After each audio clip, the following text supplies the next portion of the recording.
Welcome. If you're here, it's because you love getting right to the heart of things, understanding complex subjects quickly. And that's exactly what we aim for. Today, we're doing a deep dive into a huge figure, Jupiter, the king of the Roman gods. We've got some great sources you shared, academic bits, online articles, the whole spread. Yeah, a really good mix to help us unpack Jupiter's significance. So our mission, nail down Jupiter's origins, his power, those key stories, and stack them up against Zeus, all in the context of Rome, its religion, its politics, its culture. Let's do it. Where better to start than the beginning? His origins. Right. Where did this Roman skyfather actually come from? Well, it's fascinating. You trace it right back to the Proto-Indo-Europeans. Oh, way back. Yeah, to a sky god called Dies. The name basically just means bright sky. Simple enough. And the Roman name, Jupiter, it comes from Iuppiter. Skyfather. Makes sense. Exactly. So that link to the sky, it was absolutely fundamental right from the earliest point. It's sort of the shared idea of divine sky branching out differently in various cultures. So not purely Roman then, more like an inheritance they built on. And was he always number one? Pretty much from the get-go, yeah. He was revered as the top god way back in Rome's archaic times. He was part of that early archaic triad, with Mars and Quirinus. Some think that reflected early Roman society. Interesting. But his supreme status really got cemented with the Capitoline triad. That's Jupiter, Optimus, Maximus, the best and greatest, alongside Juno and Minerva. Ah, the famous trio on the Capitoline Hill. Right. Their temple up there, dedicated around 509 BCE, maybe a bit earlier, became the absolute ritual center of the Roman state. Wow. This wasn't just any god. Jupiter was seen as the actual guardian of Rome. The temple, the worship there, it all got deeply woven into Roman identity, Roman government. The religious heart of the whole state. Okay, mythologically, who were his folks? And how did he climb to the top spot? Was it like a big fight? His parents were Saturn, the Roman version of the Greek Cronus and Ops, who's like the Roman Rhea. Now, here's where the Roman angle gets really interesting. Unlike a lot of Greek myths, with the violent overthrow of the old gods. Yeah, the Titanomachy. Right. The Roman story often emphasizes a more peaceful handover from Saturn to Jupiter. Really? Saturn just stepped aside? Well, maybe not stepped aside, but Saturn was still honored. Think of the Golden Age myth, the Saturnalia festival. He wasn't just forgotten or demonized. Jupiter's rule was framed as bringing in justice and order. A deliberate shift. A more orderly divine succession. That feels very Roman, doesn't it? That emphasis on stability. It absolutely does. And Jupiter's influence wasn't just up in the heavens. He supposedly played a direct role in setting up their religious rules on Earth. How so? Well, there's the legend about him negotiating directly with King Numa Pompilius, Rome's second king. Numa, the lawgiver king. Exactly. They supposedly hammered out the basics of Roman religion, how to sacrifice, what rituals were needed. Jupiter himself laid down the law. According to the story, yes. And that's huge because it anchors Roman religious tradition directly to Jupiter's authority. He's not just powerful, he's the divine source of their sacred law. Setting the precedents. Okay. The big comparison. Jupiter and Zeus. People often use the names interchangeably. How did the Romans see that link? Oh, they definitely saw the connection. As Greek culture flowed into Rome, they explicitly identified Jupiter with Zeus. It's what scholars call interpretatio Graeca. Greek interpretation. Right. Roman writers, artists, they took Greek myths, Greek imagery, and applied it to Jupiter. They knew the shared roots. But he wasn't just Zeus with a Roman name tag. Definitely not, and that's crucial. Jupiter kept uniquely Roman features, especially his role as Rome's protector and the specific ways he was worshipped. Think of them as variations on a theme. Same powerful archetype, but tailored to Roman culture. Shared origins, but distinct Roman flavor. Got it. So what defined Jupiter? What were his key symbols, the things you'd instantly recognize? Number one, without a doubt, the thunderbolt. Pure power, control over the sky. Can't argue with that. And the eagle. Often shown carrying the thunderbolt, the eagle became this massive symbol not just of Jupiter, but of Roman military power, too. The Roman legion standards. Exactly. And the eagle wasn't just symbolic, it was his sacred animal. Its flight patterns were watched really closely for augury, trying to read Jupiter's will. Wow, so the gods speaking through bird fly, practical magic. Any other big symbols? Yes, the oak tree. Just like with Zeus, the strong, ancient oak was sacred to Jupiter, a fitting symbol on Earth for the king of the gods. Makes sense. And in art, usually a mature guy, regal, bearded, holding the thunderbolt, maybe a scepter. it all screams majesty, authority. Okay. Even in literature, like Virgil's Aeneid, he's often portrayed as this wise, prophetic father figure. It reinforces that idea of ultimate power and wisdom. A whole package. Kingly, powerful, wise. But it wasn't just about symbols. What did he actually do? What were his jobs in the pantheon? Oh, his portfolio was huge. As Jupiter Caelus, god of the open sky, he controlled the weather. Right. So people would pray to him as Jupiter Pluvius for rain. Pluvius, right? Exactly. And they'd fear him as Jupiter Tonans the Thunderer during storms. Tonans thundering. Got it. But his power went way beyond weather. He was the ultimate guarantor of justice, of oaths, of treaties. By Jupiter. That was the most serious oath you could take, invoking the highest authority. This links to the Iuppiter lapis, the Jupiter stone. The stone. Yeah, a sacred flint stone used in oath-taking ceremonies. It represented Fides' good faith. They even kept one on the capital line for treaty rituals, kind of like a physical reminder of Jupiter's power to enforce promises, like lightning striking if you broke your word. A divine contract enforcer. And he had a big role in war, too, right? Absolutely. Commanders prayed to him constantly for victory. Jupiter the Victorious, that says it all. Any specific stories? The tale of Jupiter Stator is a great example. Stator means the stayer, or the stabilizer. Okay. Legend says, early in Rome's history, Romulus's troops were getting pushed back in a big battle. Romulus frantically vowed a temple to Jupiter if he'd just stop the retreat, make them stand firm. And instantly, the Romans rallied, turned the tide, won the battle. So Jupiter Stator became the god who literally steadies the lines in battle. Wow. And it perfectly shows that Roman idea of do ut des, I give so that you might give. The divine contract again. Make a vow, offer something, get divine help. Exactly. You see that transactional element quite clearly in Roman religion. Okay, beyond the official duties, the outline mentions some key myths. These often reveal character, right? What are some standout Jupiter stories? Well, his own origin is pretty fundamental. Youngest kid of Saturn and Ops, saved from being eaten by his dad. The classic story. Right. He eventually confronts Saturn, frees his siblings, sets up the new order, but again, the Roman version tends to emphasize this as maybe less violent, more of an orderly succession than the Greek technomachy. Right. Saturn still gets his festival. Exactly. Jupiter's reign is positioned as bringing in justice, order. It reflects that Roman preference for stable authority. Order from chaos.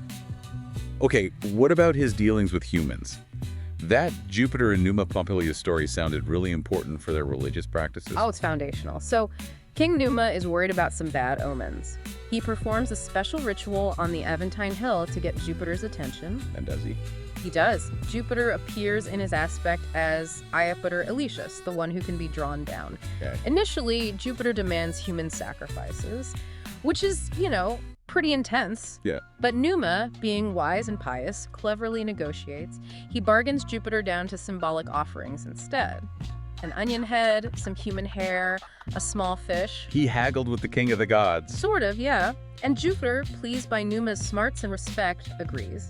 He then reveals the secret rituals to Numa for how to properly avert lightning strikes. Ah, practical advice from the thunder god. He sends down the Ansel this sacred shield supposedly dropped from heaven as a token, a guarantee of Rome's safety and destiny. Wow, a shield from heaven. Yeah.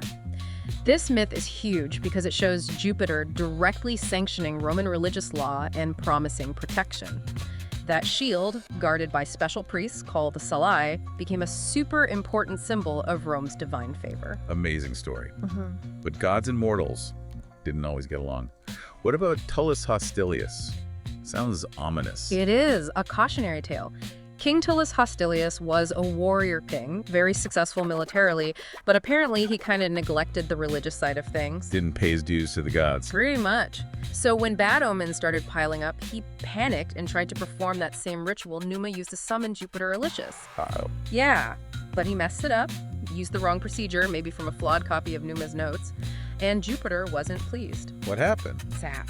Jupiter struck him down with a thunderbolt, burned his house down too. Ouch. Message received. Definitely. It powerfully underlines the importance of doing rituals exactly right. Impiety, or even just incompetence in religious matters, could bring down divine wrath. Jupiter wasn't just a protector, he enforced the rules. Respect the rituals indeed. Okay, shifting slightly, what about signs of Jupiter's favor? The omen for Tarquin the Elder. Ah, yes. A classic founding era story. Tarquinius Priscus, who would become Tarquin the Elder, is on his way to Rome for the first time. Right. And an eagle swoops down, snatches the cap right off his head, flies up high, then comes back down and puts it back on his head. Specific. Very. And his wife, Tentacle, who was known for her prophetic abilities, immediately interpreted it. What did she say? She said it was a clear sign from Jupiter. The eagle is his bird.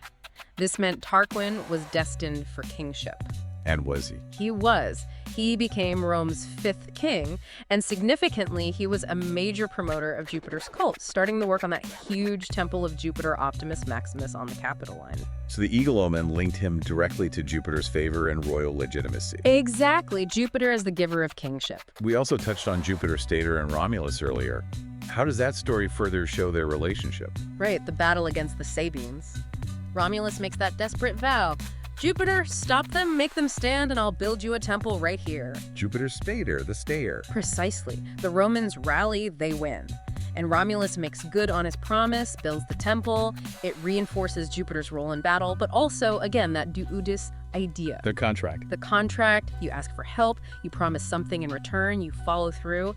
It cemented Jupiter's role right from Rome's legendary beginnings. Okay. Now, the outline also hints at Jupiter's personal life, which sounds a lot like Zeus's adventures. Oh, the parallels are definitely there. Roman writers knew and used all those famous Greek stories about Zeus's affairs. Yeah. So you get Jupiter transforming himself into a bull for Europa, a swan for Leda, having affairs with mortals like Io or Callisto, usually ticking off Juno in the process. Standard divine drama. Pretty much, and key figures like Hercules were seen as Jupiter's son in the Roman context too. Even the Ganymede myth Jupiter as an eagle, snatching the beautiful boy to be his cupbearer that was adopted. So these stories showed his power, his ability to change shape. Exactly, his omnipotence, and yeah, sometimes a certain capriciousness. But did the Romans emphasize these stories as much as the Greeks did with Zeus? That's a good question. While they knew the stories, and they appear in literature and art, there's often a sense that the Romans preferred to emphasize Jupiter's more solemn, majestic, state-related aspects, the grandeur over the gossip, maybe. But the narratives were definitely part of the picture. Okay, so maybe presented with a bit more Roman gravitas. This leads right into the direct comparison. Jupiter versus Zeus. We know they're linked, but what are the key similarities and, crucially, the differences? Fundamentally, the Romans saw them as equivalent. That Interpretatio Graeca again. They knew both came from that ancient sky father figure. Right, dice. They shared the main attributes: Sky King, Thunderbolt, Eagle, Oak. Similar responsibilities running the cosmos, dealing with gods and mortals. And the myths. Largely the same myths, just with Roman names. Even how they depicted Jupiter in statues, it was heavily based on Greek statues of Zeus, patriarchs of their divine families. In many ways, mirror images reflecting that shared heritage. But you said earlier he wasn't just a rebranded Zeus.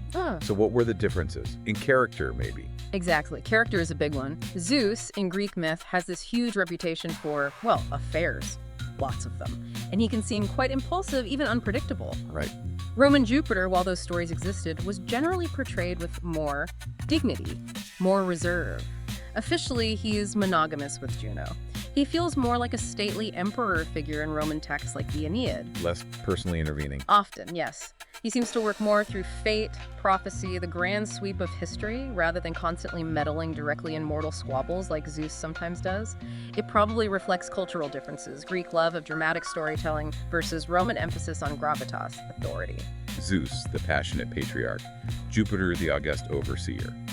What about their role in relation to the state? Was Jupiter's connection to Rome stronger than Zeus's to, say, Athens or Sparta? Oh, undeniably stronger. Zeus was revered everywhere in Greece, but Greek religion was very decentralized. Jupiter, though, his cult was completely interwoven with the Roman state's political structure. How so? He was the protector of the Roman state. In a way, Zeus wasn't for any single Greek city. Magistrates swore oaths in his name. Augury, reading his will, and bird flight or lightning was essential for government decisions. He was almost like a divine partner in running Rome. Wow. And the Romans strongly believed Jupiter was guiding Rome's destiny, its mission to rule. You see that clearly in the Aeneid. While Zeus is sometimes subject to fate in Greek myth, Jupiter often is fate, especially where Rome is concerned. That gives him an even greater sense of authority tied to the state's success. A national god driving a national destiny. Any other unique Roman bits, rituals, images that didn't really map onto Zeus? Yeah, definitely. Jupiter had specific Roman cult elements, like the Flamen Dialis as high priest, who had this incredibly complex set of rules and taboos governing his life. Oh, really? Oh, yeah. And major state ceremonies like the Roman Triumph. The big victory parade. Right. It always ended at Jupiter's temple on the Capitoline. The message was clear. The victory ultimately came from him. There wasn't really a direct Greek equivalent for Zeus on that scale. Interesting. Culturally, Jupiter embodied Roman ideals, order, hierarchy, law. Zeus was maybe more pan-Hellenic, linked to things like hospitality across the Greek world. Romans might have seen Jupiter as, well, stricter, maybe more focused on cosmic order. So yeah, same roots, but Jupiter became very specifically Roman. Fascinating how that adaptation happens. Let's dig into that impact more. How did Jupiter's worship actually shape Rome? State religion, politics, everyday culture. It sounds pervasive. Pervasive is exactly the word. As Jupiter Optimus Maximus, best and greatest, he was the undisputed head of the state religion. We mentioned the oaths. Oaths sworn by magistrates in his temple, yes. Huge public sacrifices offered to him, especially during games like the Fairy Iope to keep his favor. Those triumphs ending at his doorstep, showing victory was his gift. Right. And consulting the auspices, seeking his approval before any major state action. Declaring war involved invoking him via the official priests. Even where the Senate met often had a connection to him. He was structurally embedded in their governance. Woven right in. Politically, how did rulers deal with him? From kings to emperors. Well, the early kings actively promoted his cult. It bolstered their own authority. Then, under the Republic, keeping Jupiter happy was job one for the Senate and magistrates, even while they fiercely avoided anything looking like monarchy again. So his symbols were potent. Extremely. His regalia, the eagle scepter, the special chariot, trying to use those yourself if you weren't entitled. Big trouble. Look at Marcus Manlius or Camillus' accusations of aiming too high, acting like Jupiter, were politically lethal. And initially, the top priesthood, the Flamen Dialis, was strictly patrician territory. Shows the link between Jupiter and the ruling class. What about ordinary people? Even during the big struggles between patricians and plebeians, the plebs vowed their own temple to Jupiter on the Aventine Hill, shows he mattered across the social spectrum. And later, emperors made a big show of honoring him, putting him on coins, linking their rule to his divine authority. He was Roman sovereignty. Couldn't be legit without Jupiter's nod, it sounds like. Did this trickle down into daily life too, beyond the big state stuff? Oh, absolutely. The Ides of each month, the 15th of March, May, July, October, the 13th of the others, those were sacred to Jupiter, usually involved sacrificing a white lamb. Monthly reminders. And tons of festivals. The Feria Latinae, the big Ludi Romani games, which started as his festival, the Ludi Plebei ending with a feast for Jupiter, the Epilum Iovis. Oh, lots of holidays. Lots. Plus, people might have small shrines at home, including him, and just everyday language by Jove comes straight from by Jupiter. It shows how ingrained he was. Right. He was seen as the source of Roman virtus, that mix of courage, duty, manliness rewarding good faith, justice. He was part of the cultural DNA. From state temples down to casual swearing, and his legacy lasts, doesn't it, even now? It really does. I mean, the biggest planet in our solar system, Jupiter, named for him, reflecting his top dog status. Can't get much bigger than that. And our word Thursday in English comes via Norse mythology, but in Romance languages, French Jeudi, Spanish Jews, Italian Juvedi, it's directly from Dies Jovis, Jupiter's day. Still there in the week? Yep. Even after Christianity took over, his image sometimes popped up as a symbol of imperial power. And in Western art and literature, he's the archetype of the supreme skyfather god, still looms large. A truly massive legacy. If people want to explore this more, what sources were we drawing on? We looked at a good range. There's the Wikipedia page on Jupiter God, articles from History Cooperative and The Collector that do the Zeus-Jupiter comparison well. Of course, the ancient writers themselves are key. Livy's History of Rome, Ovid's Metamorphoses. Primary sources. Yeah. And for deeper academic takes, you can't go wrong with Beard, North, and Price's Religions of Rome, or older classics like Wassoa, or the entry in the Oxford Classical Dictionary. Lots to dig into. Excellent. So wrapping this up, Jupiter was clearly way more than just Zeus in a toga.